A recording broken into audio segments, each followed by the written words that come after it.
உமாகமத்தின் புஸ்தகம் 10ஆம் அதிகாரம் 18வது வசனம் சொல்லுகிறது, அவர் திக்கற்ற பிள்ளைக்கும் விதவைக்கும் நியாயம் செய்கிறவரும் அந்நியன் மேல் அன்பு வைத்து அவனுக்கு அன்னவஸ்திரம் கொடுக்கிறவருமாய் இருக்கிறார். ஆண்டவருடைய குணாதிசயத்தை குறித்து இங்கே சில காரியங்கள் சொல்லப்படுது. குறிப்பாக திக்கற்றவர் பிள்ளைக்கும் விதவைக்கும் அப்படின்னு இருக்கு. பொதுவாக அந்த கொஞ்ச நாட்களாக சில காரியங்கள் எங்களுக்கு அதிகமாக வரக்கூடியது என்ன அப்படின்னு சொல்லி பார்த்தீங்கன்னு சொன்னால், இந்த குடும்ப வாழ்க்கையில் குறிப்பாக பெண்கள் பிள்ளைகளுடைய சூழ்நிலைகளை நாங்கள் பார்த்து கொண்டே இருக்கிறோம். பல நேரங்களிலே வரக்கூடிய ஃபோன் கால்ஸாக இருக்கட்டும் அல்லது நேரடியாக பேசுகிற விஷயமாக இருக்கட்டும், இப்பொழுது கொஞ்ச நாட்களாக கணவன் மனைவி அல்லது குடும்பத்துக்குள்ளே இந்த சகிப்புத்தன்மை குறைஞ்சிக்கிட்டே போகுது. சகிப்புத்தன்மை குறைஞ்சிக்கிட்டே போகிறதுனுடைய விளைவு அதிகமாக பாதிக்கப்படுறது யாருன்னு கேட்டிங்கன்னா பிள்ளைகள் தான் அதிகமாக பாதிக்கப்படுகிறார்கள். ஒரு காலகட்டத்தில் குடும்பம் பாதிக்கப்பட்டது அப்படின்லாம் நம்ம சொல்லிகிட்டே இருந்தோம். ஆனால் அடுத்த ஜென்ரேஷன், அடுத்த தலைமுறை என்னவாகிறது என்று சொல்லி பார்க்கும்போது அந்த பிள்ளைகள் அதிகமாக மன ரீதியாகவும் சரி ஸ்பிரிச்சுவலாகவும் சரி அதிகமாக பாதிக்கப்படுகிறார்கள். பொதுவாகவே ஒரு பரவலாக ஒரு கருத்து இருக்குது, உங்களுக்கு தெரியும். மேலை நாடுகளுக்கு போய்ட்டோம், வெஸ்டர்ன் கண்ட்ரீஸ்க்கெலாம் போய்ட்டோம்னு சொன்னால் பொதுவாக பசங்க சர்ச்சுக்கு வரதில்லை, யூத்து மோசமாக இருக்கிறாங்க அப்படின்னு சொல்கிறாங்க. ஏன் இப்போ இருக்கிற யூத் மோசமாக இருக்கிறாங்க, அந்த பசங்க ஏன் அப்படி இருக்கிறாங்க அப்படின்னு சொல்லி கொஞ்சம் அவங்களுடைய பேக்ரவுண்டெல்லாம் உட்காந்து பார்த்தோன்னு சொன்னால் பெரும்பாலும் 90% பெற்றோருடைய பாதிப்பு தான் பிள்ளைகளுக்கு இருக்கிறது. அங்கே டிவோர்ஸாக இருக்கட்டும், செப்பரேஷனாக இருக்கட்டும், அல்லது பிள்ளைகள் விஷயத்திலாக இருக்கட்டும், பெற்றோர் அவ்வளவு இப்போது கரிசனை உள்ளவர்களாக இல்லை. கடைசி காலத்தில் அன்பு தனிந்து போகும்னு இருக்கு இல்லையா, அதை நீங்கள் இப்போ நிறையா பார்க்குறோம். பிள்ளைகளை பற்றி கவலையே இல்லை, பிள்ளையை வச்சுக்கிட்டே சண்டை போடுறாங்க. பிள்ளை உங்கள்கிட்ட இருக்கட்டும் எங்கிட்ட இருக்கட்டும், எனக்கு வேணாம் நீங்களே வச்சுக்கோங்க அப்படின்லாம் பிள்ளைங்க எதிரில் என்ன செய்கிறாங்க, பேசிகிட்டே இருக்காங்க. இது அந்த பிள்ளை பார்த்துக்கிட்டே இருக்குது. ஸோ அதனுடைய விளைவு என்னவாக இருக்குது அப்படின்னு கேட்டிங்கன்னா, ஒரு பக்கம் தாய் தகப்பனுடைய அன்பு கிடைக்கல, அவங்க அப்படி போகிறாங்க. இன்னொரு பக்கம் அவர்கள் தவறான வழிக்கு போகிறதுக்கான காரணங்கள் அதிகமாய் காணப்படுகிறது. நிறைய யூத்ஸ்கிட்ட உட்காந்து பேச பேச பேச பேச அவங்கள நம்ம சொல்கிறோம், அவங்க பசங்களாம் இப்படி இருக்காங்க என்ன இருக்காங்கன்னு சொல்லி. ஆனால் அவங்களோட உட்காந்து பேச பேச போதும் பார்த்தீங்கன்னா அவனுடைய ப்ராப்ளம்ஸ் வேறு மாதிரி இருக்குது. இப்போது நம்ம காலகட்டத்தில் நான் சொல்வேன், நமக்கு முன்னாடி உள்ள காலகட்டத்திலலாம் பெற்றோர் எப்படி இருந்தாங்க அப்படின்னு கேட்டால், என்ன பிரச்சனை ஆனாலும் பிள்ளையை என்ன செய்ய மாட்டாங்க, விட மாட்டாங்க. பிள்ளைகளுக்காகவாது என்ன செய்வாங்க, அது இப்படி ஒரு வேர்டு ஒன்று சொல்லுவாங்க, பிள்ளைகளுக்காகவாது நம்ம என்ன செய்யணும், சேர்ந்து வாழணும் அப்படிம்பாங்க. இப்போ அப்படி இல்லை, பிள்ளைகளை பற்றின கரிசனையே இல்லை. அவங்க தனியாக வாழ்கிறதுக்கு தயாராகிறாங்க. அதனால் அதோட பாதிக்கப்படுறது யாருன்னா பிள்ளைகள் தான் அதிக அளவு. அதுக்கப்புறம் அந்த குடும்பம் பாதிக்கப்படுது. அப்போ அந்த திக்கற்ற பிள்ளைகள் அப்படின்னா என்ன அர்த்தம் அப்படின்னா, ஆதரவற்ற பிள்ளைகள். பெற்றோர் இருப்பாங்க, ஆனால் அவங்களுக்கு என்ன இருக்காது, அன்பு இருக்காது, அவங்கள நேசிக்கிறதுக்கு ஆள் இருக்காது. அதனுடைய விளைவு அவன் அந்த அன்பையோ அந்த நேசத்தையோ வேறு எங்கேயோ ஒரு பக்கம் திருப்பும்போது உலகம் அவனை ஆட்கொள்ளுகிறது. உலகம் எப்போவுமே கெட்டுதான் இருக்குது. எல்லா காலத்திலும் உலகம் எப்படி இருக்குது, கெட்டுதான் இருக்குது. எப்போ பழம் சாப்பிட்டாங்களோ ரெண்டு பேரும், அப்போதுலேருந்து பூமி எப்படி தான் இருக்குது, மோசமாக தான் இருக்குது. எல்லா காலத்துலேயும் மோசமாக தான் இருக்குது. முதல் மரணமே கொலை தான், ஃபஸ்ட்டு மரணமே கொலை தான். அப்படி இருக்கும்போது நம்ம உலகத்தின் மேலே பழி போட்டு பிரயோஜனம் இல்லை.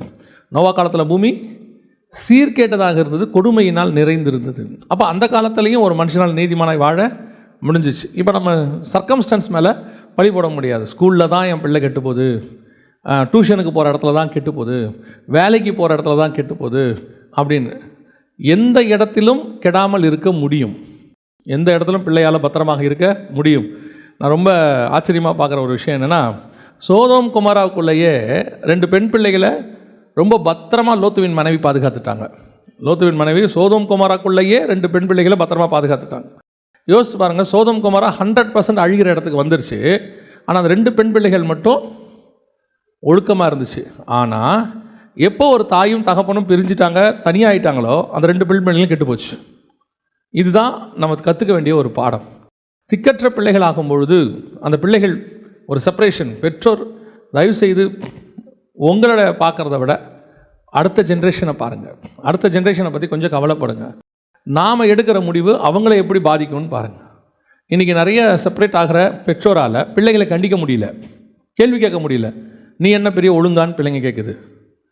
அப்பாக்களுக்கு அம்மாக்களை விட அப்பாக்களுக்கு கொஞ்சம் பொறுப்பு குறைவு தான், அம்மாக்களுக்கு பொறுப்பு ஜாஸ்தி. அப்படி இருக்கும்போது பிள்ளைகள் கேட்குற கேள்விக்கு அம்மாக்களால் என்ன செய்ய முடியல, பதில் சொல்ல முடியல.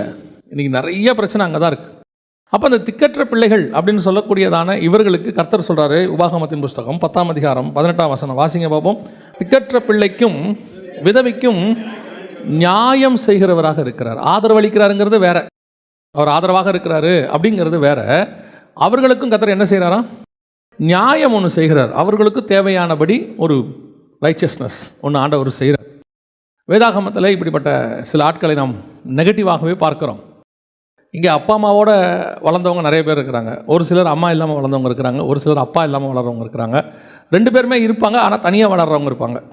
பிள்ளைகள் அவர்கள் குடும்பம் பாமாகிற வரைக்கும் அவர்கள் பெற்றோரோடு இருப்பது தான் சரி. அப்படி இருப்பது நல்லது. ஏன்னா அதுக்கு தான் ஆண்டவர் பெற்றோரை கொடுத்துருக்கிறார், பாதுகாப்பாக கொடுத்துருக்கிறார். அந்த பாதுகாப்பு இல்லாமல் என் பிள்ளைகள் வளரும் அப்படின்னா, என் பிள்ளைங்க ரொம்ப நல்ல பிள்ளைங்க, அதெல்லாம் ஒன்றும் செய்யாது, அதெல்லாம் தைரியம் இருக்கலாம். அது உங்களுடைய தைரியத்தை பொறுத்தது. ஃபார்முலா இதுதான். நைட்டில் கண்ணு முழிக்கக்கூடாதுங்கிறது தான் ஃபார்முலா. அட போங்க, நைட்டில் தாங்க எல்லாமே ஜாலியாக இருக்குது அப்படின்னா, இன்றைக்கி உலகமே நைட்டில் முழிச்சிருக்கு அப்படின்னா அது சூழ்நிலை, அது சக்ஸஸாக கூட உங்களுக்கு தோணும். ஆனால் இயற்கை பிரமாணம் எதுன்னு கேட்டிங்கன்னா, நைட்டில் தூங்கணுங்கிறது இயற்கை பிரமாணம். அதே மாதிரி தான் பிள்ளைகள் தனியாக வளருவாங்க, தனியாக இருப்பாங்க, அவங்களே பார்த்துப்பாங்க. பல நேரங்களில் பெற்றோர் என்பவர்கள் ஒரு வேலி மாதிரி, ஒரு தோட்டக்காரர் மாதிரி, ஒரு பாதுகாவல் மாதிரி. நம்ம பிள்ளைகள் நல்லவங்க தான், பிசாசு கெட்டவன், நம்ம என்ன செய்ய முடியும்?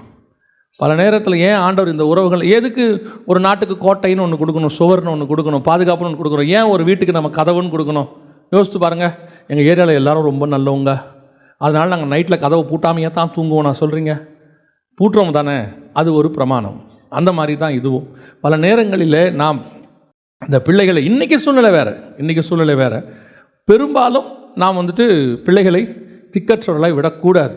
அப்போ பல நேரங்களில் நாம் எப்படி இந்த சூழ்நிலைக்குள்ளே கடந்து போகிறோமோ அதை பேஸ் பண்ணி தான் நமக்கு நடக்குது எல்லாமே. அப்போ இந்த ஆதரவற்ற திக்கற்ற பெற்றோரால் இதாக்கப்பட்டதான பிள்ளைகளுடைய சூழ்நிலைகள் எப்படி இருக்குது அப்படின்னு சொல்லும்போது, கர்த்தர் அவர்களுக்கு எப்படி நியாயம் செய்கிறார். அப்போ இந்த வசனத்தை வாசிக்கும் போது, உபாகமம் 10:18 வாசிக்கும் போது ஒரு சில காரியங்களை கர்த்தர் ஞாபகத்துக்கு கொண்டு வந்தார். முதலாவதாக வேதாகமத்தில் ஒரு மனுஷனை குறித்து நாம் பார்க்கிறோம். வாசிங்கள், ஆதியாகமம் 21:14 வாசிங்கள். ஆபிரகாம் அதிகாலையில் எழுந்து அப்பத்தையும் ஒரு துருத்தி தண்ணீரையும் எடுத்து ஆகாருடைய தோளின் மேல் வைத்து பிள்ளையையும் ஒப்புக் கொடுத்து அவளை அனுப்பிவிட்டான். அவள் புறப்பட்டு போய் பெயர்செபாவின் வனாந்தரத்திலே அலைந்து திரிந்தாள். இது ஆகாருடைய சம்பவம், நம்ம எல்லாருக்கும் தெரியும். இது ஆகாருடைய சம்பவம் அல்ல, இஸ்மவேலுடைய சம்பவம். அந்த அதிகாரம் முழுக்க கீழே வாசிச்சிங்கன்னா, கர்த்தர் பிள்ளையின் சத்தத்தை கேட்டார், கர்த்தர் பிள்ளையோடு கூட இருந்தார், அப்புறம் பிள்ளை வளர்ந்து வருகிற வரை, இதில் நீங்கள் முழுக்க பார்த்தீங்கன்னு சொன்னால் அந்த இடத்துல பிள்ளையை பற்றி தான் ஆண்டவர் பேசிக்கிட்டே வருவார். ஆகாரை பற்றி அல்ல, பிள்ளையை பற்றி பேசிக்கிட்டே வருவார். பிள்ளை வளர்ந்து வரும் அளவும் கர்த்தர் பிள்ளையோடு கூட இருந்தார் அப்படின்னு சொல்லிட்டு முழுக்க நீங்கள் பார்த்தீங்கன்னு சொன்னால் பிள்ளையை பற்றி கர்த்தர் பேசுவார். இந்த இஸ்மவேல், இப்போ நம்ம இந்த சம்பவத்தை நம்ம எப்போவுமே ஆபிரகாமுடைய பாயிண்ட் ஆஃப் வியூவில் தான் பார்க்குறோம். பைபிள் அப்படி தான் எழுதுது, ஆபிரகாம் பாயிண்ட் ஆஃப் வியூவில் தான் பார்க்குறோம். ஆபிரகாம் அனுப்பிவிட்டார். ஏன் அனுப்பினார்? கர்த்தர் அனுப்ப சொன்னார். உண்மை, அதில் எந்த மாற்று கருத்துமே இல்லை. அதுக்கு பின்னாடி நிறைய தேவனுடைய திட்டம் இருந்தது. ஏன்னு சொன்னால், ஈசாக்கும் இஸ்மவேலும் ஒன்றாக வளரவே முடியாது. ஈசாக்குடைய ஆசீர்வாதங்கள் இஸ்மவேலுக்கு போக முடியாது. இஸ்மவேலுக்கு தனி ஆசீர்வாதத்தை கர்த்தர் வச்சுட்டார். 17:20 இருக்குது.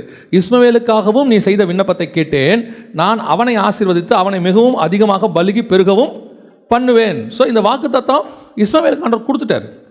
பிள்ளை பிறந்த உடனே கொடுத்துட்டாரு. ஸோ இது ஆபிரகாமுக்கு தெரியும். இது ஆபிரகாமுடைய பாயிண்ட் ஆஃப் வியூலேருந்து சரி.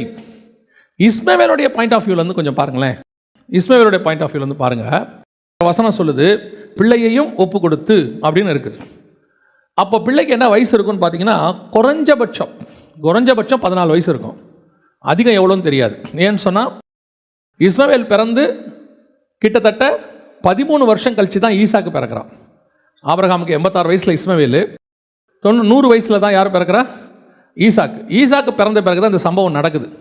அப்போனா குறைஞ்சபட்சம் இஸ்மவேலுக்கு ஒரு 14 வயசு இருக்கும். 14லேருந்து 15 வயசுக்கு மேலே தான் இருக்கும், கீழே இருக்காது. ஸோ வெல் மெச்சூர்டு பர்சன், நல்ல ஒரு வாலிப பிராயம் உள்ளதான டீனேஜ் 13க்கு மேலே உள்ளதான ஒருத்தன். இவன் இப்போ தாயோட கொட்டு அவனை அனுப்பும்போது, ஆபிரகாமுடைய சிச்சுவேஷன் அவன் அனுப்ப சொல்லும் போது, ஆபிரகாம் அனுப்பும்போது நல்லா கவனிச்சிங்கன்னா இஸ்மவேலுக்கு தெரிகிறது, நம்ம அப்பா நம்மளை என்ன செய்கிறாரு, அம்மாவோட விரட்டி விடுறாருன்னு தெரியுது. இது ஆண்டவர் சொன்னார், ஆபிரகாம் செய்கிறார். ஆபிரகாம் மேலே எந்த தவறும் இல்லை, அது கர்த்தருக்கும் ஆபிரகாமுக்கும் உள்ளது. இந்த ஆபிரகாமை நீங்கள் நல்லா கவனித்து பார்த்தீங்கன்னா, ஆண்டவர் பேரில் அவன் செய்கிறது எல்லாமே எல்லாருக்கும் தப்பாகவே தெரியும். அவன் செய்கிறதெல்லாம் சரி, ஆனால் ஆண்டவர் சொன்னதை செய்யும் போது அவன் எல்லாருக்கும் எப்படி ஆகிறான்? கெட்டவனை போலவே மாறுவான். இப்போ பாருங்கள், ஆறான்லேருந்து ஆண்டவர் சொல்கிறார், உன் தகப்பன் வீட்டை விட்டுட்டு போ அப்படின்னு சொல்கிறார். சொல்லும்போது அவங்க அப்பாவுக்கு ஒரு 145 வயசு, இவனுக்கு ஒரு 70 வயசு. போன்னு சொல்லும் போது, அப்பா நான் போகிறேன், உங்கள் வீட்டுக்கிட்ட எல்லாத்தையும் விட்டுட்டு என் மனைவியை கூட்டிகிட்டு போகிறேன். இன்றைக்கி ஒரு பையன் வந்து வயசான அப்பா கிட்ட உங்களை விட்டுட்டு என் ஒய்ஃபை கூட்டிகிட்டு நான் தனியாக போகிறேன்னு சொன்னால் அப்பா என்ன சொல்லுவார்? இப்போ ஆபிரகாம் சொல்கிறான், இல்லைப்பா ஆண்டவர் சொன்னார் நான் கானானுக்கு போகிறேன், ஆண்டவர் சொன்னார் போயிட்டார். இது முதல் இன்சிடெண்ட். ரெண்டாவது, லோத்தை அனுப்ப சொல்கிறார் ஆண்டவர். லோத்தையும் அனுப்பி விட்டான். இப்போ அவன் என்ன நினைப்பான்? எங்கள் சித்தப்பா கூப்பிட்டு வந்தார், நல்லா கானானுக்கு வந்தோடனே என்ன பண்ணிட்டார்? வெட்டி விட்டார், போன்னு சொல்லிட்டார். இது ரெண்டாவது. மூணாவது, ஒரு நல்ல ஒரு 12-15 வயசு ஒரு பையனை தோல் மேலே தண்ணி வச்சு ஒய்ஃபை கூப்பிட்டு இவனை கூட்டிகிட்டு போய் இனிமேட்டு நீங்கள் இருக்காத, ஒன்று எனக்கு தேவையில்லை, ஆண்டவர் அனுப்ப சொல்லிட்டாரு அப்படின்னு சொன்னால் அந்த பையன் என்ன நினைப்பான்? எங்கள் அப்பா என்ன சாராளுக்கு குழந்தை பிறந்தவுடனே எங்கள் அப்பா அது வரைக்கும் என்னை அன்பாக தான் வச்சுருந்தாரு, நல்லா வச்சுருந்தாரு, அந்த குழந்தை பிறந்துச்சு, பிறந்தவுடனே எங்கள் அப்பா என்னை விரட்டி விட்டார். இது இஸ்மவேலுடைய பாயிண்ட் ஆஃப் வியூ. அது அப்படியே இருக்கட்டும். ஒரு நாள் காலைல பையனை கூப்பிட்றாரு, ஈசாக்க வா நம்ம போயிட்டு வருவோம். எங்கே போகிறோம்? ஆண்டவர் ஒரு இடத்துக்கு போக சொல்லியிருக்காரு, நம்ம 2 பேரும் போயிட்டு வருவோம். போகிறாரு, மேலே போய் படுக்க வச்சு கையை கட்டி கத்தியை வாங்குறாரு. என்ன நினச்சிருப்பான் அவன்? எங்கள் அப்பா என்னை எது கூப்பிட்டு வந்தார்? கொல்றதுக்கு கூப்பிட்டு வந்திருக்கிறாரு. யோசித்து பாருங்கள், ஆபிரகாமுடைய வியூவில் அவன் செய்கிறது எல்லாமே சரி, கர்த்தர் சொன்னார், கர்த்தர் சொன்னார். ஆனால் உலகத்தின் வியூவில் ஆபிரகாம் செய்கிறது எல்லாமே அநியாயம், அக்கிரமம். பையனை கொல்ல பார்க்குறான், பையனை விரட்டி விட்டுட்டான், அப்பா அம்மா விட்டுட்டு வந்துட்டான், போதாததுக்கு இருக்கிற ஒரே பையனை கொலை பண்ண பார்க்குறான். இப்படி தானே வேர்ல்டு சொல்கிறோம். எத்தனை பேர் நம்புவாங்க? அது எப்படிங்க ஒரே பையனை ஆண்டவர் கொல்ல சொல்லுவாரா? இன்றைக்கி நம்ம ஆண்டவர் சொன்னால் ஒத்துப்போமா? உன் பையனை கொல்லுன்னு சொன்னால் ஒத்துப்போமா? அது எப்படிங்க ஆண்டவர் கொல்ல சொல்லார்? கேட்போம் தானே. ஆண்டவர் அவனை அப்படி தான் சொன்னார், கொல்ல விடலை, காப்பாற்றிட்டார். ஆனால் வியூ உலகத்தின் பார்வையில் இதுதான் நன்மை செய்து தீங்கு அனுபவி. கர்த்தருக்கு நீங்கள் ஒன்று செய்யும் போது உலகம் உங்களை என்ன செய்யாது? ஏற்றுக்கொள்ளாது, ஒத்துக்கொள்ளாது. உலகம் உங்களை பகைக்கும். எங்கே நம்ம இங்கே மிஸ்டேக் ஆகும் தெரியுமா? உலகத்துக்கிட்ட நல்ல பேர் வாங்குறதா, ஆண்டவர்கிட்ட நல்ல பேர் வாங்குறதா? நீங்கள் தேவன்கிட்ட நல்ல பேர் வாங்கணும்னு முடிவு எடுத்துட்டீங்கன்னா உலகம் உங்களை பகைக்கத்தான் செய்யும். பல நேரங்களில் நீங்கள் கெட்டவர்களைப் போல ப்ரொஜெக்ட் பண்ணப்படுவீர்கள். ஊர்களுக்கு போய் வேலை பார்க்குறவங்க இருக்காங்க, நிறையா இருக்கும், இந்த ட்ரான்ஸ்ஃபர் ஆகிறவங்களாம் இருக்காங்க. பல நேரங்களுக்கு பிள்ளைகளுக்கு அவைலபிளாக இருக்க மாட்டாங்க. பிள்ளைங்க வியூவில் எப்படி இருக்கும் தெரியுமா? எங்கள் அப்பா இப்படி வேலை வேலை வேலைன்னு சுற்றிகிட்டே இருப்பார், எங்கள் வீட்டிலே இருக்க மாட்டார், எங்கள் நல்லது போலதுக்கு அவர் இருக்கவே மாட்டார். ஆமாம், ஆனால் எதுக்கு சுற்றினார்? யாருக்காக சுற்றினார்? எதுக்காக கஷ்டப்பட்டார்? 5 வருஷம் போய் வெளிநாட்டில் இருப்பார், பாவமாக இருக்கும். இங்கே இருக்கிற என்ன தெரியுமா சொல்லுவான்? எங்கள் அப்பா எதுக்கும் வரமாட்டார், எங்கள் அம்மா தான் எங்களை இருந்து பத்திரமா பார்த்துக்கிட்டாங்க, அது பொறுப்பு, பார்த்துக்கிட்டாங்க. ஆனால் அந்த அம்மா இருக்கிறாங்கன்றதுனால தான் அந்த ஐயா போய் அந்த 5 வருஷம் பாலைவனத்தில் வேலை பார்க்குறான், சவுதி அரேபியாவில் எங்கேயோ வேலை பார்க்குறான். ஆனால் அந்த ஆளுடைய தியாகம் என்ன செய்யாது? தெரியவே தெரியாது. நம்ம ராங்காகவே விழும், ப்ரொஜெக்ஷன் தப்பாக. நிறைய தகப்பன்மாருக்கு ப்ரொஜெக்ஷன் தப்பாகவே விழும். பல நேரங்களுக்கு பிள்ளைகளுக்கு தகப்பன்மார் ராங்காகவே தெரியும், ராங் ப்ரொஜெக்ஷன். இஸ்மவேலோட வியூ யோசித்து பாருங்கள். எங்கள் அப்பா என்னை விரட்டி விட்டார், ஒன்றும் கொடுக்கல, ஒரு துருத்தியில் தண்ணியை கொடுத்து என்னை விரட்டி விட்டார். எங்கள் அம்மா அலைஞ்சு திரிஞ்சாங்க, உண்மை. தேவன் தான் அனுப்ப சொன்னார். அப்போ தேவன் இரக்கம் இல்லாதவரா? பல நேரங்களில் பிள்ளைகள் கேள்வி கேட்குறாங்க, எங்களை ஏன் ஆண்டவர் இந்த மாதிரி நடத்தினார்? எங்களை எதுக்கு ஆண்டவரோட கஷ்டத்துக்குள்ள நடத்தினார்? ஏன் எங்களை சொந்தக்காரங்கள்லாம் ஏமாத்தினாங்க? ஏன் அப்புறம் ஆண்டவர் அதில் பார்த்துக்க மாட்டாரா? ஆண்டவர் தான் சில நேரத்தில் உன்னை அப்படி அனுமதி கொடுக்குறார். ஏன் தெரியுமா? ஆபிரகாம் உன் தகப்பனாக இருக்கிறத விட தேவன் உனக்கு தகப்பனாக இருக்க வேண்டும் என்று விரும்புகிறார். ஆபிரகாம் உனக்கு கொடுக்க போகிறது ஒரு துருத்தி தண்ணி, கர்த்தர் கொடுக்க போகிறது ஒரு நீரூற்று. பின்னாடி வசனம் சொல்லுது, ஆதியாகமத்தின் புஸ்தகம் 21ஆம் அதிகாரம் 19வது வசனம். தேவன் அவளுடைய கண்களை திறந்தார், அப்பொழுது அவள் ஒரு தண்ணீர் துறவை கண்டு அது துருத்தியிலே தண்ணீர் நிரப்பி பிள்ளைக்கு கொடுத்தாள். தேவன் பிள்ளையுடனே இருந்தார், அவன் வளர்ந்து வனாந்தரத்தில் குடியிருந்து வில்விதுவில் வல்லவன். அப்படின்னா என்ன அர்த்தம்? ஆபிரகாம் கொடுத்த தண்ணி ஒரு நாளைக்கு தான் வரும். நாம் இப்போ ஆபிரகாமை குற்றப்படுத்திட்டே இருக்கிறோம், நம்மளை ஏமாத்தினவங்களை குற்றப்படுத்திட்டே இருக்கிறோம். எங்கள் அப்பா அப்படி பண்ணிட்டார், சொத்து வைக்காமல் போயிட்டார், எங்கள் அப்பா என்னை விரட்டி விட்டார், நானும் எங்கள் அம்மாவும் தனியாக இருந்தோம். உண்மைதான், அதில் எந்த மாற்று கருத்தும் இல்லை. அப்போ ஆண்டவருக்கு தெரியாதா என்னை ஏன் இந்த கஷ்டத்தில் நடத்தினாரு? நானும் எங்கள் அம்மாவும் கஷ்டப்பட்டு வளர்ந்தோமே, அப்போல்லாம் ஆண்டவர் இல்லையா? இன்னைக்கு இந்த கேள்வி கேட்குற அளவுக்கு வந்து உட்காந்துருக்கீங்கல்ல, இது வரைக்கும் உங்களை உயிரோட வச்சது யார்? இந்த கேள்வி கேட்குற வரைக்கும் உங்களை ஜீவனோடு கூட வச்சது யார்? அவ்வளவு கஷ்டத்துக்கு நடுவுலையும் நீ சாகாம உன்னை பாதுகாத்தது யார்? இஸ்மவேல் தேவனை பார்த்து கேள்வி கேட்கவே முடியாது. ஏன்? ஒருவேளை உன் தகப்பன் உனக்கு ஒரு துருத்தி தண்ணியோடு கூட உன்னை அனுப்பிவிட்டு இருக்கலாம், ஆனால் ஒரு துறவையை உனக்காக உண்டாக்கினவர் ஒருவர் உன்னோடு கூட இருக்கிறார். நான் அப்பா இல்லைன்னு கஷ்டப்பட்டுக்கிட்டு இருக்கிறோமே, எங்கள் அப்பா சரியாக வளர்க்கல, என்னை விரட்டி விட்டாரு, யாரும் இல்லை, தனியாக விட்டுட்டோமே, நம்ம அந்த குறையை தான் பார்த்துக்கிட்டு இருக்கிறோமே ஒழிய, வசனம் தெளிவாக சொல்லுது, உன்னை அப்படி அனுப்பிவிட சொன்னதே கர்த்தர் தான். பல நேரங்களில் உன்னை நடத்துனது கர்த்தர் தான். ஏன்? நீ அங்கே இருந்தீங்கன்னா பெரிய ஜாதி ஆக முடியாது. சில இடங்களில் உன்னை கர்த்தர் வைக்காம பிரித்து கொண்டு வந்ததுக்கு காரணம் இருக்கு. ஈசாக்கு கூட இருந்தால் நீ என்னைக்கும் பெரிய ஜாதி ஆக முடியாது. இஸ்மவேலுக்கு கர்த்தர் சொன்னது இதுதான். என்ன சொன்னார்? அவனையும் நான் பெரிய ஜாதி ஆக்குவேன். நீ எப்போ ஈசா கூட இருந்தாலும் அடிமை பெண்ணின் மகனாகத்தான் இருப்ப. எவ்வளோ நாள் ஈசா கூட இருந்தாலும் வசனம் உனக்கு என்னதான் சொல்லும்? அடிமை பெண்ணின் மகன்தான். ஆனால் உன்னை கர்த்தர் பிரித்து கொண்டு வந்து உன்னை தனியாக ஒரு பெரிய ஜாதியாக மாற்ற விரும்பினார். நீ இருக்கிற இடத்துல இருந்தால் நீ பெரிய ஆள் ஆக முடியாது. கர்த்தர் உன்னை பிரித்து கொண்டு வந்ததுக்கு ஒரு முகாந்தரம் உண்டு. நீ துஷ்ட மனுஷன் தான். இஸ்மவேல் யாரு? துஷ்ட மனுஷன். நம்ம இஸ்மவேல்னு சொல்கிறோமே, கலாத்தியர்கள் நிருபத்தில் வாசிக்கும் போது ஆகாரை பார்த்து சொல்லும் போது நியாயப்பிரமாணம் என்று சொல்கிறார். அவர் வந்து இஸ்ரவேலர்களுக்கு ஈக்குவலாக இஸ்மவேலை உருவாக்கப்படுத்துறார். ஆவியானவர் அந்த இடத்துல கொண்டு வரார். கலாத்தியர்கள் நிருபம் 4ஆம் அதிகாரம் 22, 23, 24 வசனம் சொல்லுது, ஆபிரகாமுக்கு 2 குமாரர்கள் இருந்தால் என்று எழுதியிருக்கிறது. ஒருவன் அடிமையானவிடத்தில் பிறந்தவன், ஒருவன் சுயாதீனம் உள்ளவிடத்தில் பிறந்தவன். அடிமையானவரிடத்தில் பிறந்தவன் மாம்சத்தின்படி பிறந்தான், சுயாதீனம் உள்ளவிடத்தில் பிறந்தவன் வாக்கு தத்தத்தின்படி பிறந்தான். இவைகள் ஞான அர்த்தம் உள்ளவைகள். அந்த 2 ஸ்திரீகள் 2 ஏற்பாடுகளாம். ஒன்று சீனாய் மலையில் உண்டான ஏற்பாடு, அது அடிமைத்தனத்துக்குள்ளான பிள்ளை பெறுகிறது, அது ஆகார் என்பவள் தானே. ஆகாரை கொண்டு வந்து நியாயப்பிரமாணத்துக்கு லிங்க் பண்றார். கீழே சாராளை கொண்டு வந்து சுயாதீன பிரமாணம் உங்களுக்கு எனக்கும் ஈக்குவலாக கொண்டு வரார். அப்படி பார்த்தீங்கன்னு சொன்னால் இஸ்மவேல் என்பது கர்த்தர் பிரித்து கொண்டு வந்த ஒரு பிரமாணம், கர்த்தர் பிரித்து கொண்டு வந்த ஒரு ஜாதி, ஒரு இனம். கர்த்தர் ஏன் கொண்டு வந்தார்? நீ ஈசா கூட இருந்தால் பெரிய ஆள் ஆக முடியாது, நீ அடிமையாகவே தான் இருப்ப. அப்போ கொஞ்ச நாள் உன்னை பிரித்து எடுக்கும்போது நீ வனாந்தரத்தின் பாதைக்கு போக வேண்டியது இருக்கு. துருத்தியில் தண்ணி வச்சு அமுச்சு விட்டுருப்பாங்க. ஒரு கடமைக்கு, ஒரு சடங்காச்சாரத்துக்கு, அல்லது ஒரு பேருக்கு ஏதோ ஒன்று கொடுத்து உன்னை ஒதுக்கி விட்டுருப்பாங்க. நான் ஆண்டவர் சொல்கிறாரு, அவங்க கொடுத்ததை வச்சு உன்னை காப்பாற்றிக்க நீ முடியாது. நான் உனக்கு ஒரு துறவு வச்சிருக்கிறேன். இதுதான் கர்த்தர் உனக்கு செய்கிற நியாயம். திக்கற்ற பிள்ளைக்கு கர்த்தர் செய்கிற நியாயம் என்ன? ஒரு வியூவில் போய் இப்போ ஆபிரகாமை போய் கேட்குறாரு இஸ்மவேல், ஏன்பா என்னை விரட்டி விட்டீங்க? நானும் உங்கள் பையன் தானே, நீங்கள் தானே நான் ஆசையாக வளர்த்தீங்க, ஏன்பா என்னை விரட்டி விட்டீங்கன்னு சொன்னால் ஆபிரகாம் என்ன பதில் சொல்லுவார்? ஆபிரகாம் இருக்கிற ஒரே பதில், கர்த்தர் உன்னை விரட்டி விட சொன்னார்ப்பா. அப்போது அது கூட எனக்கு வசனமாக தான் இருந்துச்சு. வசனம் சொல்லுது, இந்த வார்த்தை ஆபிரகாமுக்கு வசனமாக இருந்தது, கஷ்டமாக தான் இருந்துச்சு. கர்த்தர் சொன்னார், நான் செஞ்சேன். இப்போ இஸ்மவேல் அடுத்து யார்கிட்ட போகணும்? கர்த்தர் இடத்துல போகணும். ஏன் ஆண்டவர் என்னை விரட்டி விட சொன்னீங்க? நான் எங்கள் அப்பாவோட நல்லா தானே இருந்தேன். இப்போ ஆண்டவர் சொல்வார், நீ உங்கள் அப்பா கூட இருந்தால் கடைசி வரைக்கும் அடிமையான இடத்தில் பிறந்தவன். நீ உங்கள் அப்பா விட்டு வந்துட்ட, நான் தான் உன்னை அனுப்பிவிட சொன்னேன். ஏன் தெரியுமா? உன்னை ஒரு பெரிய ஜாதி ஆக்குவதற்கு, உன்னை ஆசீர்வதிப்பதற்கு.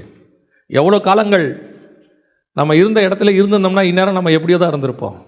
கர்த்தர் நம்மளை பிரித்து கொண்டு வந்தார், தனியாக கொண்டு வந்தார். வந்த உடனே வனாந்திரம் வந்துச்சு, கஷ்டம் வந்துச்சு, தண்ணிக்கே கஷ்டம் வந்துச்சு, சாப்பாட்டுக்கு கஷ்டம் வந்துச்சு, அலைஞ்சு திரிகிற காலம் ஒன்று இருந்துச்சு. ஆகார் அலைந்து திரிந்தாள். சிலருடைய வாழ்க்கையில் நான் பார்த்துருக்கிறேன், அந்த பிள்ளையை வளர்க்குறதுக்கு அந்த அம்மா படுற கஷ்டம், கணவனால் விரட்ட விடப்பட்டவங்க, கைவிடப்பட்டவங்க, அல்லது தாய் இல்லாதவங்க, தகப்பன் இல்லாதவங்க, அந்த பிள்ளையை வளர்க்கப்படுற கஷ்டம், இல்லை அந்த பிள்ளைப்படுற கஷ்டம் எவ்வளவா இருக்குது. சாதாரணமான விஷயமே கிடையாது. ஆனால் இது அத்தனையிலையும் உன் தேவனாகிய கர்த்தர் உன் கூடவே தான் இருந்துகிட்டே இருந்தார். ஆகார் சொல்லிட்டாங்க, என் பிள்ளை சாகிறதை நான் பார்க்க மாட்டேன், என்னால் முடியாது, அவ்வளோதான், ஓவர். ஆண்டவர் சொல்கிறார், இப்போ கூட நான் பிள்ளையின் சத்தத்தை கேட்டேன்னு தான் சொல்கிறார். ஆகாரின் சத்தத்தை அவர் கேட்கல, பிள்ளையின் சத்தத்தை கேட்டார். அவர் சொல்கிறார், அந்த பிள்ளையை நான் ஆசீர்வதிப்பேன்னு சொல்லியிருக்கிறேன், அந்த பிள்ளை சாகாது. நீங்கள் சொல்கிறீங்களே, இந்த பிள்ளை மட்டும் இல்லாமல் இருந்தால் இந்நேரம் என் வாழ்க்கை எப்படியோ போயிருக்கோம். ஆமாம், அதான் உண்மை. உங்கள் வாழ்க்கை வேறு எப்படியோ எங்கெங்கேயோ போயிருக்கோம். இன்றைக்கி ஒரு குடும்பமாக நம்மளை ஆசீர்வாதமாக கர்த்தர் வச்சிருப்பதுக்கு காரணமே கர்த்தர் அந்த கொடுத்த பிள்ளை தான். எத்தனையோ பேர் பிள்ளைக்காக தங்கள் வாழ்க்கையை மாற்றி அமைச்சவங்க இருக்கிறாங்க. ஆனால் சில நேரங்களில் நம்மளை விரட்டி விடப்பட்டு, கைவிடப்பட்டு, யாரும் இல்லாமல் அலைஞ்சு திரிஞ்சு என்ன செய்ய போகிறோன்னு தெரியாமல், எங்கே போவோன்னு தெரியாமல், அவன் பார்த்தான், இஸ்மவேல் பார்த்தான், 15 வயசு பையன் அவங்க அம்மா படுற கஷ்டத்தை பார்க்குறான். அவனும் எடுத்த உடனே வில் வித்தைக்காரனா டே 1 ஆகி பெரிய ஆளாலாம் மாறல. தேவன் பிள்ளையோட இருந்தார். அவன் வளர்ந்து வனாந்தரத்தில் குடியிருந்து வில் வித்தையில் வல்லவனானான். அவன் பாரான் வனாந்தரத்தில் குடியிருக்கையில் அவனுடைய தாய் எகிப்து தேசத்திலாகிய ஒரு பெண்ணை அவனுக்கு விவாகம் பண்ணிவித்தாள். சொல்கிறதுக்கு ஈஸியாக இருக்குது. கல்யாண வயசு வரைக்கும் அவனை வளர்க்கணுமே, சாப்பாடு போடணுமே, 3 வேளை சாப்பாடு போடணுமே, ட்ரெஸ் வாங்கி கொடுக்கணுமே, இதுக்கெல்லாம் ஆகாரம் என்ன பண்ணியிருப்பாங்க? ஏதோ ஒன்று எப்படியோ கர்த்தர் கூட இருந்து தாங்கி நடத்தினார். நாம் நிற்பதும் நிர்மூலமாகாமல் இருப்பதும் கர்த்தருடைய கிருபை. இப்பவும் சொல்லுவேன், நம்ம ஆகாராவே இருக்கலாம். இதில் பிரச்சனைக்கு இவ்வளோ பிரச்சனைக்காலம் ஆகாரம் தான். ஆகாராவே இருக்கலாம். நாச்சியார் அற்பமாக நினச்சிருக்கலாம். நம்ம ஏதோ என்றைக்கோ ஒரு நாள் தப்பு பண்ணியிருக்கலாம். ஏன் இஸ்மவேல் கூட காரணமாக இருக்கும். அவன் கூட இவனை கிண்டல் பண்ணான், கேலி பண்ணான்னு இருக்கு. ஈசாக்க இருக்கட்டும், நாம் பண்ண தப்பு தான், ஒரு நாள் பண்ணோம். தப்பின் நிமித்தமாக தான் இந்த சூழ்நிலையே வந்திருக்கோம். நம்பக்கூடாதவங்களை நம்பி வாழக்கூடாத வாழ்ந்து பெற்றோரை விட்டுட்டு என் வாழ்க்கையை நானே அமைச்சிக்கிறேன்னு நடுத்தரில் நிற்கிற கேஸ் எத்தனையோ இருக்குது. ஏதோ தப்பு பண்ணியாச்சு. அந்த தப்பையே எல்லாரும் சொல்லி காட்டுவாங்க. அப்பா அம்மா கிட்ட பண்ண சொல்லுவாங்க, என் பேச்சை கேட்டியா, நீ உன் இஷ்டத்துக்கு தானே முடிவெடுத்த, கஷ்டப்படு, நாங்கள் ஒன்றும் செய்ய முடியாதும்பாங்க. சில நேரத்தில் அப்பா அம்மா என்ன சொல்லிடுவாங்க, 3 தங்கச்சி இருக்குது, 4 தங்கச்சி இருக்குது, எல்லாரையும் கல்யாணம் பண்ணணும், உன்னெல்லாம் இப்படி கொண்டாந்து வச்சுட்டு இருக்க முடியாது அப்படின்றவாங்க. அலைஞ்சு திரிகிற வாழ்க்கை தான். ஆனால் ஒன்று மட்டும் நிச்சயம், அழைத்து கொண்டு வந்தவர் உண்மை உள்ளவர்.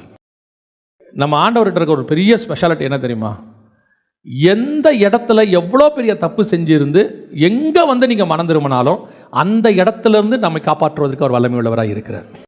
ஒரு இடத்துல எல்லாரும் விட்டுருவாங்க, இதுக்கு மேலே ஒன்றும் பண்ண முடியாது, அவ்வளோதான், சான்ஸே இல்லை அப்படின்னு சொல்லிடுவாங்க.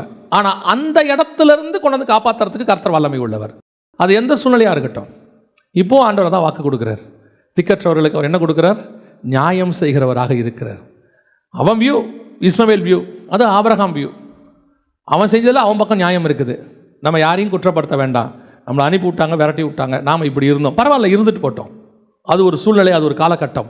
ஒரு நாள் வரும், என் தேவன் என்னை உயர்த்துகிற காலகட்டம் ஒன்று வரும், என்னை ஆசீர்வதிக்கிற காலம் ஒன்று வரும். வளர்ப்பதற்கு வழி இல்லை, ஆள் இல்லை, யாரும் இல்லை, அனாத மாதிரி இருக்கிறோன்னு நினச்சாலும் இதுவரைக்கும் நடத்தின தேவன் இன்னமும் நடத்த வல்லமை உள்ளவராய் இருக்கிறார். பிள்ளையை முடிவு பரியந்தம் நடத்துவார். திக்கற்றவர்களுக்கு அவர் என்ன செய்கிறார்? நியாயம் செய்கிறார். 2வது இன்னொருத்தர் இருக்கிறான். எபிரேயருக்கு 12ஆம் அதிகாரம் 17வது வசனம் வாசி. பிற்பாடு அவன் ஆசீர்வாதத்தை சுதந்தரித்துக் கொள்ள விரும்பியும் ஆகாதவன் என்று தள்ளப்பட்டதை அறிவீர்கள். அவன் கண்ணீர் விட்டு கவலையோடு தேடியும் மனமாறுதலை காணாமல் போனான். யாரை பற்றி சொல்லப்பட்டிருக்கு? ஏசாவை பற்றி சொல்லப்பட்டிருக்கு.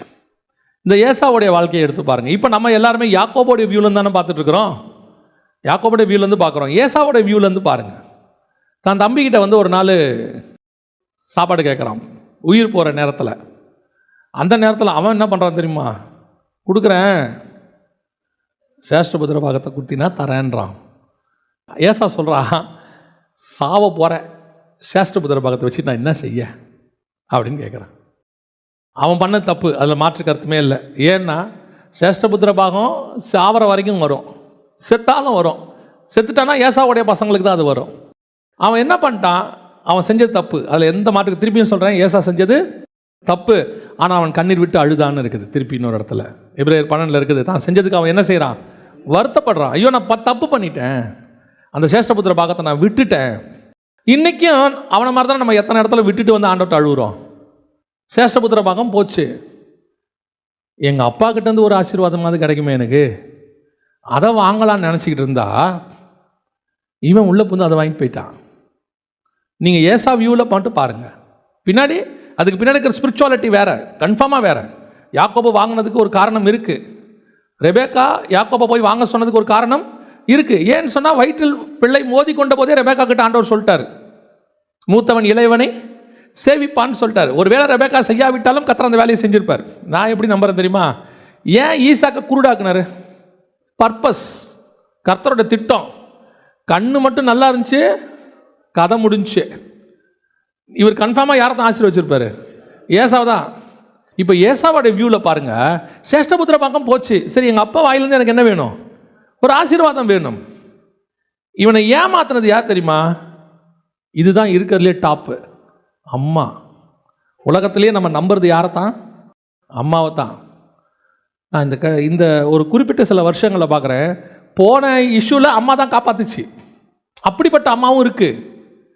அங்கே அப்பா கெட்டவனா தெரியுறான், இங்கே ஏசாவுக்கு யார் கெட்டவனா தெரியுது? அம்மா கெட்டவங்களா தெரியுறாங்க. அம்மாவே இப்படி பண்ணிட்டாங்க, அம்மா இப்படி செய்யுமா? பொதுவாக நம்ம ஊரில் சொல்லுவாங்க, தாய்க்கு தலைமகன் தான் சொல்லுவாங்க. முதல் பிள்ளை தான் அம்மாவுக்கு ரொம்ப முக்கியம் அப்படிம்பாங்க. ஆனால் இங்கே ஏமாற்றப்பட்டது யாரால? அம்மாவால் தான் அவன் ஏமாற்றப்படுறான். எங்கள் அம்மா இந்த வேலையை செய்யுமா? எங்கள் அம்மா ஏன் இப்படி எனக்கு பண்ணாங்க? வசனம் சொல்லுது, இவனும் அவனை மாதிரியே இஸ்மவேல் மாதிரியே அலைகிறான், தேடுறான். நம்ம தேடியும் காணாது இருந்தான். போச்சு, எல்லாம் போச்சு, அத்தனையும் போச்சு. இப்போ ஏசா நம்ம இந்த வியூவில் பார்க்குறோம்ல, ராங் வியூவில் பார்க்குறோம்ல, ஏசா மோசமானவன் எல்லாம் பார்க்குறோம்ல. ஆனால் எபிரேயர் நிருபம் ஏசாவை பற்றி என்ன சொல்லுது பாருங்களேன். வாசிங்க, எபிரேயர் நிருபம் 11ஆம் அதிகாரம் 20வது வசனத்தை வாசிங்க.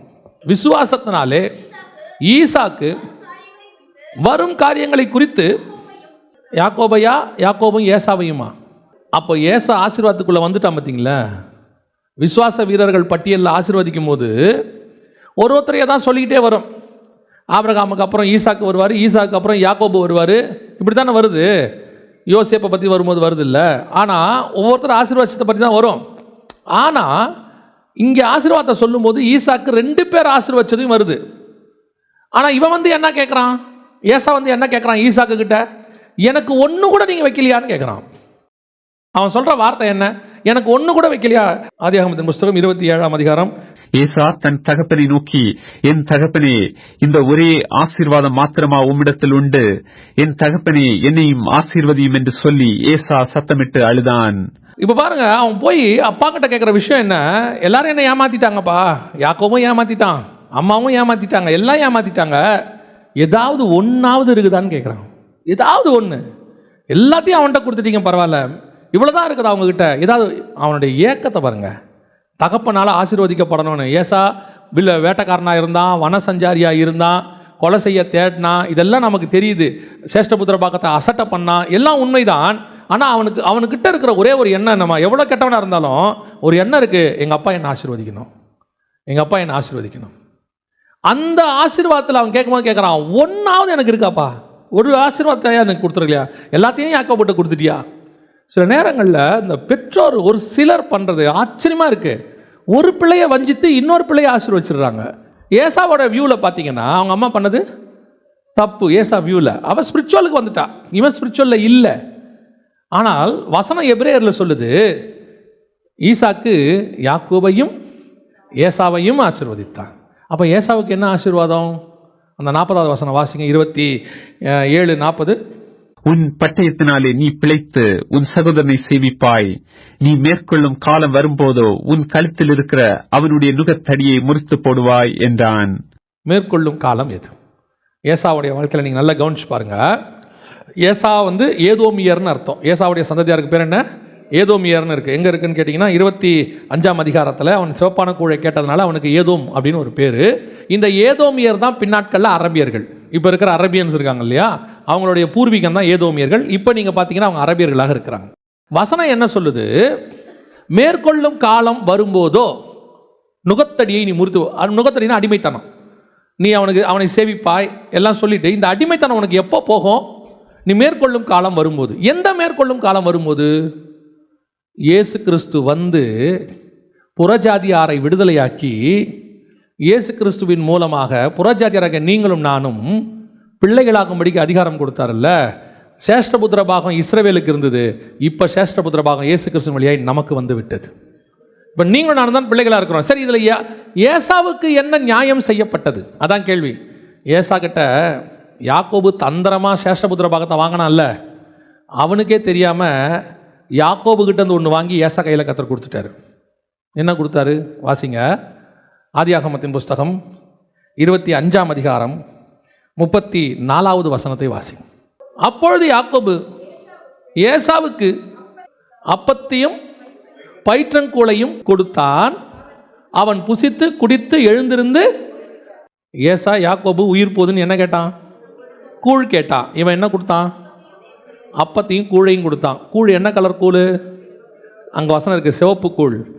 யாக்கோபு தந்திரமாக சேஷ்டபுத்திர பாகத்தை வாங்கினா, ஆனால் வாங்கும் போது அவனுக்கு தெரியாமலேயே கையில் இருக்கிற கம்யூனியனை அவங்க கையில் கொடுத்துட்டான்.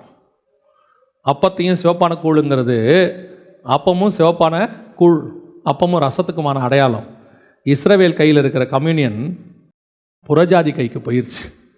அதை தான் இயேசு உங்களுக்கும் எனக்கும் எடுத்து நம்ம கையில் கொடுத்துட்டாரு. நுகத்தடி முறிக்கப்பட்டது, அடிமைத்தனம் முறியடிக்கப்பட்டது, உங்களுக்கும் எனக்கும் பரலோகத்துக்கான வாசல் திறந்து விட்டுச்சு. இஸ்ரவேலுக்கு சேஷ்டபுத்திரபாகம் போயிடுச்சு, அவங்க தந்திரமாக வாங்கிட்டாங்க. நாம வெகுளி. பல நேரத்தில் நான் சொல்லுவேன், நம்மளை பெற்றோர் ஏமாற்றலாம், ஆனால் அவங்களுக்கே தெரியாமல் ஆண்டவர் நமக்கென்று ஒரு ஆசீர்வாதத்தை தனியாக எடுத்து வைத்திருந்தார். அப்பமும் கூட கையில் வந்துருச்சு. மேற்கொள்ளும் காலம் வரும்போதோ அடிமைத்தனம் முறியடிக்கப்பட்டது. யாக்கோபு நினச்சிக்கிட்டாரு, அப்பா சேஷ்டபுத்திர பாகம் வந்துருச்சு, ஏசாக்கு இனிமேட்டு ஈசாக்குகளுடைய எந்த சேஷ்டபுத்திர பாகம் வராது. ஆபிரகாம் ஈசாக்கு யாக்கோபுன்னு தான் சொல்லுவாங்க, இனி ஏசான்னு சொல்ல மாட்டாங்க. ஆண்டவர் பார்த்தாரு, உண்மைதான் யாக்கோபு, ஆபிரகாம் ஈசாக்கு யாக்கோபு தான் உண்மை. ஆனால் புறஜாதியாருடைய அப்பமும் ரசமும் அது ஏசா கைக்கு போட்டோம், அவன் குடிக்கட்டும். ஒரு நாள் நுகத்தடி முறியடிக்கப்படும். இந்த புறஜாதியார் சேஷ்டபுத்திர பாகம் இல்லை, பிள்ளைகளாகும்படிக்கு கர்த்தர் அதிகாரம் கொடுத்தார். நமக்கு மூத்த சகோதரர் இயேசு, நாம் அவருக்கு உரிய தம்பிகளாக தங்கைகளாக இரண்டாவது குமாரராக கர்த்தர் நம்மளை செலக்ட் பண்ணிட்டார். ரோமர் 8:29 அப்படி தான் சொல்லுது. முதற் பேரானவருடைய சாயலுக்கு இருக்கும்படி கர்த்தர் எவர்களை முன்னறிந்தாரோ நம்மை குமாரனின் சாயலுக்கு ஒப்பாக முன்னறிந்திருக்கிறார். நம்மக்கிட்டேருந்து ஏமாற்றி வாங்கிட்டு போட்டோம். இப்பவும் சொல்கிறேன், நம்மளை ஏமாற்றிட்டோம், சொத்து ஏமாற்றிட்டோம், நம்மளை விட்டு எல்லாத்தையும் எடுத்துக்கிட்டு போட்டோம், என்ன வேணாலும் செய்யட்டும். ஆனால் அவர்களுக்கே தெரியாமல் நம்மை ஆசீர்வதிக்கிறவர் ஒருவர் நம்மோடு கூட இருக்கிறார். எப்படி இந்த ஆசீர்வாதம் வந்துச்சு? ஒரு நாள் உன்னை ஏமாத்தின உன்னை பார்த்து கேட்பாங்க, ஒன்றுமே இல்லாமல் இருந்தால் எப்படி மேலே வந்த? நீங்கள்லாம் சேர்ந்து என்னை ஏமாத்தினீங்க, ஒரே ஒருத்தர் என்னை ஆசீர்வதிச்சிட்டார்.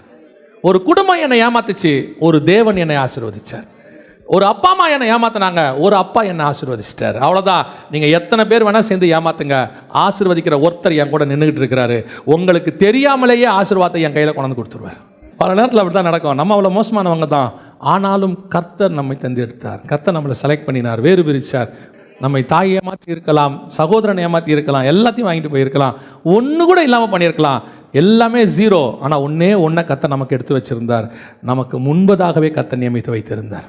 அதை தான் ஈசா கிட்ட போய் கேட்டான், ஏசா ஒன்று கூட இல்லையா ஆண்டவரே, எனக்கு ஒன்று கூட இல்லையாப்பா?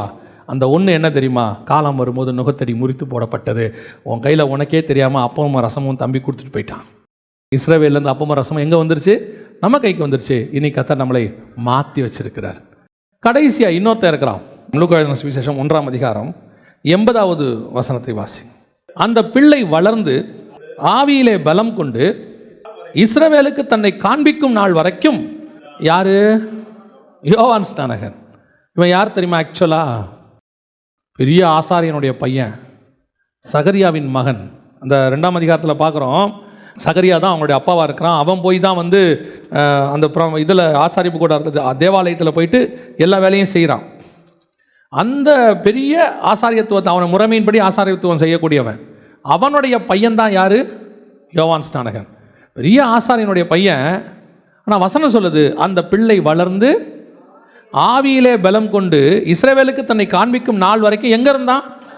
ஏன் வனாந்தரத்தில் இருந்தான்? வனாந்தரத்தில் ஏன் இருந்தான்? ஆசாரியனுடைய பையன் தானே. ஆசாரியன்லாம் அந்த காலத்தில் பயங்கர ஆசீர்வாதமாக இருந்தாங்களாமா. அந்த காலகட்டத்தில் ஆசீர்வாதமாக இருந்திருக்கிறாங்க. அந்த காலகட்டத்தில் இவன் ஏன் வனாந்தரத்துக்கு போனா? இவனும் ஒரு வயசான தாய்க்கு பிறந்தவன் தான். வயசான காலத்தில் அம்மா எலிசபெத்துக்கு பிறந்தவன் தான்.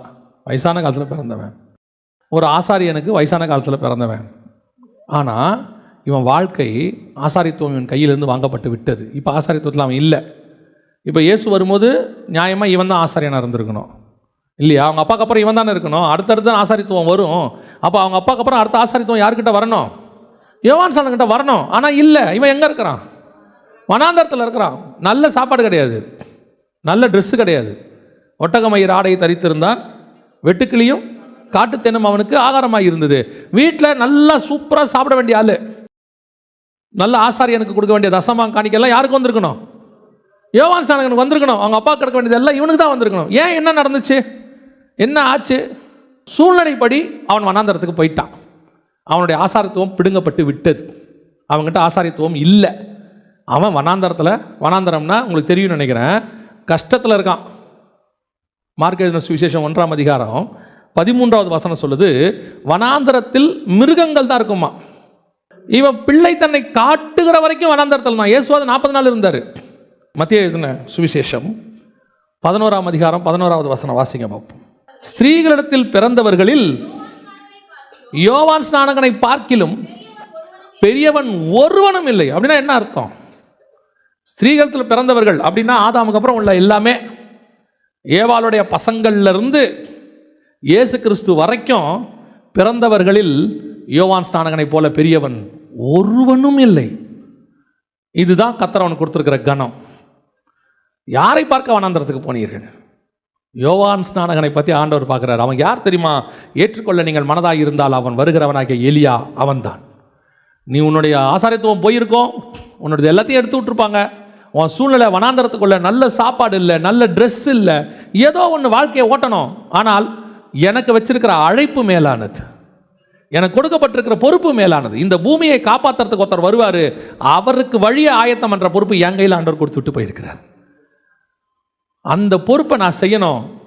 செய்கிற எனக்கு ஒருவேளை சொஃபிஸ்டிகேட்டட் லைஃப் அமையாமல் இருக்கும், நான் நினைக்கிற வாழ்க்கை எனக்கு அமையாமல் இருக்கும், ஏன் நல்ல சாப்பாடு கிடைக்காம இருக்கும், போட்டுக்க வேண்டிய ட்ரெஸ்ஸு நல்ல ட்ரெஸ்ஸு கிடைக்காம இருக்கும். நானே இதுவே சகரியா கூட இருந்திருந்து நான் பாட்டுன்னு இருந்திருந்தா, இந்த பிரச்சனை இல்லாமல் இருந்திருந்தா, நான் பார்க்குற வேலையே பார்த்துக்கிட்டு இருந்தா, எனக்கு கிடைச்ச அந்த ஆசீர்வாதத்தில் நான் இருந்திருப்பேன்னா, நல்ல ட்ரெஸ்ஸு நல்ல சாப்பாடு, எல்லாரும் மாதிரி நானும் ஆசாரியர்கள் மாதிரி நல்ல ட்ரெஸ்ஸை போட்டுக்கிட்டு. ஆனால் எனக்கு கொடுக்கப்பட்ட பொறுப்பு என்னை எங்கே கொண்டு போய் நிற்க வச்சிருக்குது? வனாந்தரத்தில் நிற்க வச்சிருக்குது. திக்கற்ற பிள்ளையை போல் நிற்க வச்சிருக்கு. அப்பா கிடையாது, அம்மா கிடையாது, எந்த சப்போர்ட்டும் கிடையாது, நல்ல சாப்பாடு கிடையாது, நல்ல ட்ரெஸ் கிடையாது. அப்புறம் ஏன் ஆண்டவரை என்னை கொண்டு வந்து வனாந்தரத்தில் வச்சிங்க? ஏன் என்ன கூட்டிகிட்டு வந்தீங்க? ஒரு நாள் ஆண்டவர் சொல்வார், உன்னுடைய டெடிகேஷன், உன் தியாகம், நீ பட்ட கஷ்டம், கிறிஸ்துவுக்காக பட்ட கஷ்டம், அவர் வருகைக்கு ஆயத்தம் பண்ணுறதுக்கு நீ பட்ட கஷ்டம், ஆண்டவர் சொல்வார், உன்னை போல ஸ்திரீகளிடத்தில் பிறந்தவன் ஒருவனும் இல்லை, உனக்கு ஈக்குவலாக பூமியில் ஒருத்தம் கூட இல்லைம்பார் ஆண்டவர். அந்த பேரை வாங்கிட்டு தான் பூமியை விட்டு வெளியே போகணும். நீங்கள் எடுத்துக்கொள்ளுங்க, இன்றைக்கி பைபிளில் இருக்கிற ஒருத்தரையும் எடுங்க, அவங்களுக்கு ஈக்குவலாக இன்னொரு ஆள் யார்? ஒரு தானியேல் தான், ஒரு யோவான் தான், ஒரு மோசே தான், ஒரு ஆரோன் தான், ஒரே ஒரு ஆள் தான். யோசுவாவாக இருக்கட்டும், யார் வேணா இருக்கட்டும், அதே மாதிரி தான் நம்மளையும் கர்த்தர் அப்படி தான் வச்சிருக்கிறார்.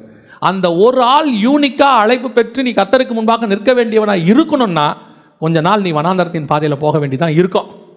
சொஃபிஸ்டிகேட்டட் லைஃப் கிடைக்காது, கொஞ்சம் கஷ்டப்பட வேண்டி இருக்கும். சிலர் சொல்லுவாங்க, இல்லை அப்படி இருக்கணும் இப்படி இருக்கணும் ஜாலியாக இருக்கணும், இருங்க, ஒன்றும் பிரச்சனை இல்லை, அது மற்ற ஆசாரியர். ஆனால் யோவான் திக்கற்றவனாக அனாதையாக யாரும் இல்லாமல் காட்டு மிருகங்களுக்கு நடுவே சஞ்சரி. அது அதை விட கொடுமை தெரியுமா? ஏன் இவ்வளோ கஷ்டத்துக்கு நடுவில் போனோம்? ஏன் இப்படி போனோம்? எல்லாரும் மாதிரி என்னால் வாழ முடியாதா? ஏன் என்ன ஆண்டவர் அப்படி நடத்துகிறாரு? சில நேரத்தில் கொஸ்டின் வரும்.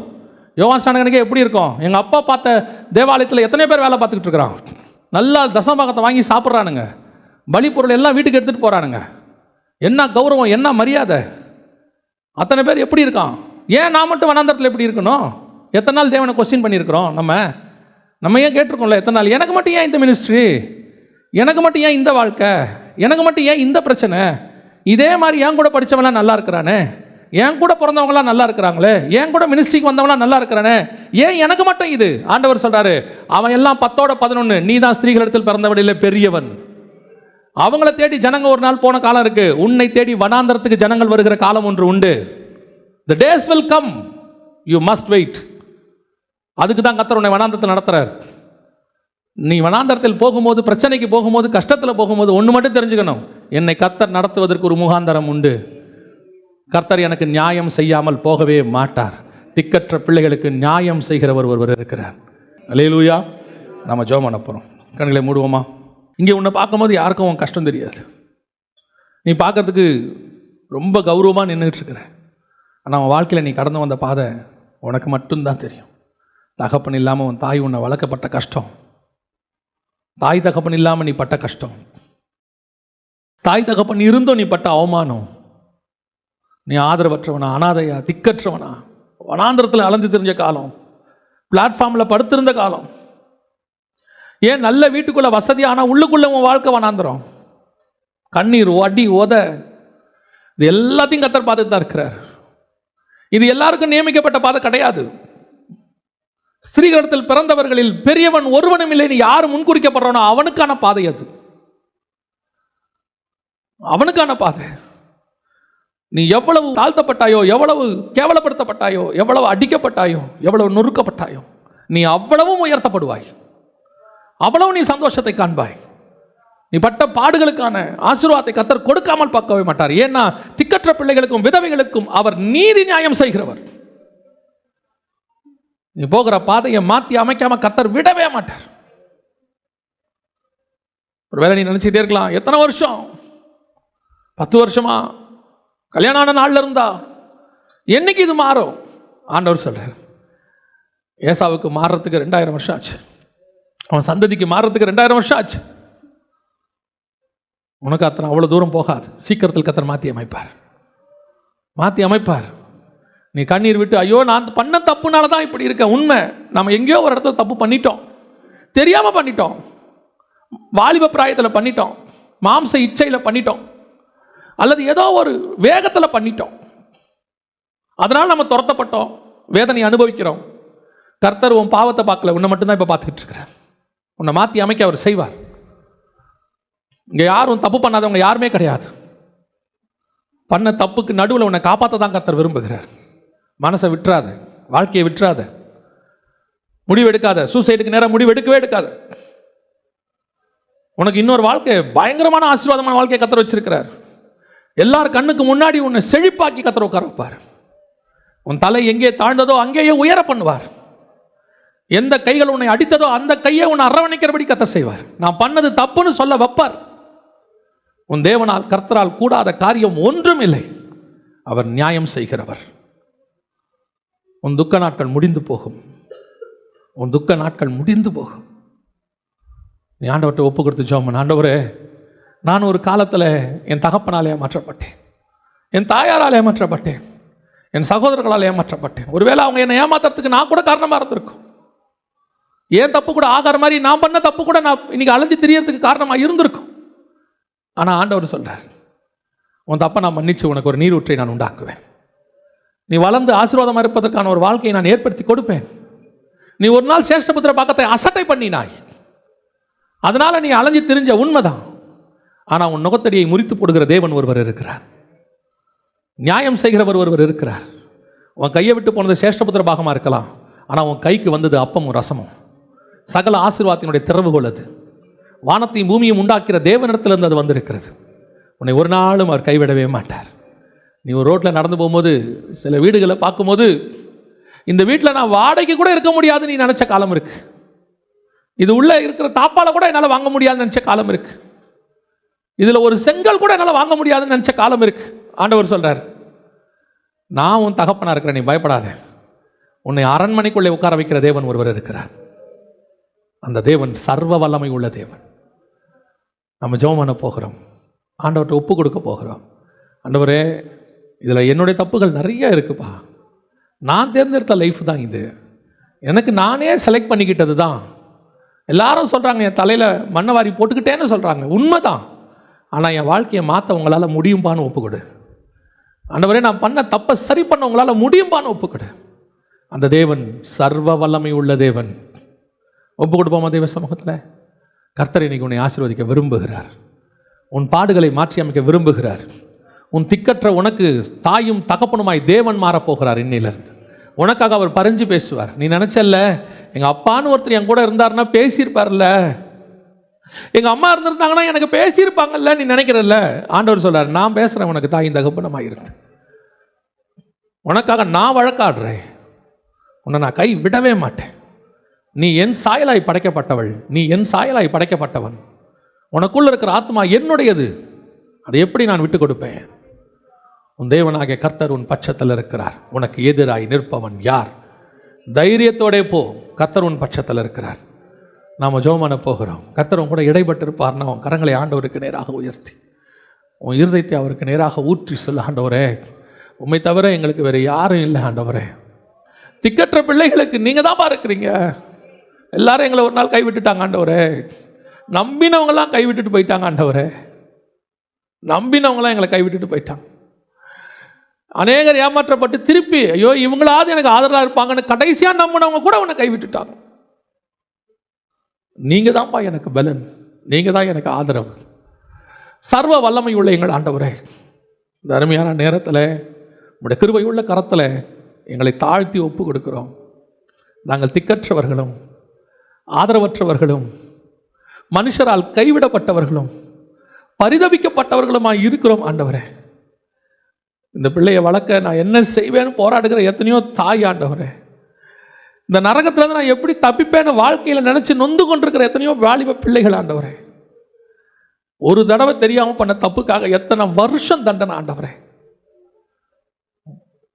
நீங்க நினைச்ச ஒரு நாள மாற்றி அமைக்க முடியும் ஆண்டவரே. உமால் ஆதரவு அளிக்க முடியும். எங்களுக்கு நியாயம் செய்கிறவர் ஆண்டவரே. இவ்வளோ கஷ்டத்துக்கு பிறகும் எங்கள் பிள்ளைங்க உங்களை தான்ப்பா நோக்கி பார்க்குது. எப்படியாவது எங்கள் அப்பா கிட்ட இருந்து ஒரு விடுதலை வந்துடாதான்னு நோக்கி பார்க்குது ஆண்டவரே. எப்படியாவது எங்களுக்கு ஒரு மீட்பு வந்துடாதான்னு நோக்கி பார்க்குது ஆண்டவரே. எங்கள் பிள்ளைங்க வேற எந்த முடிவையும் எடுக்காம எங்கள் அப்பா கிட்ட இருந்து ஒரு ஆதரவு வரும், எங்கள் அப்பா எங்களுக்கு ஒரு விடுதலையை கொடுப்பாருன்னு உண்மை நோக்கி தான் ஆண்டவரை நாங்கள் பார்த்துக்கிட்டு இருக்கிறோம். இது சீக்கிரத்தில் விடுதலை கொடுக்க போற தயவுக்காய் ஸ்தோத்திரம். கிருபை உள்ள கரத்தில் எங்களை தாழ்த்துகிறோம். எங்களுக்கு விடுதலை தருகிறவர் நீர் ஒருவர் மாத்திரம். எங்கள் ஆண்டவர் இயேசுவின் நாமத்தில் ஒப்பு கொடுத்து ஜெபிக்கிறோம். ஆசீர்வாதத்தை பெற்றுக்கொள்ளுகிறோம். எங்கள் ஜீவனுள்ள நல்ல பிதாவே.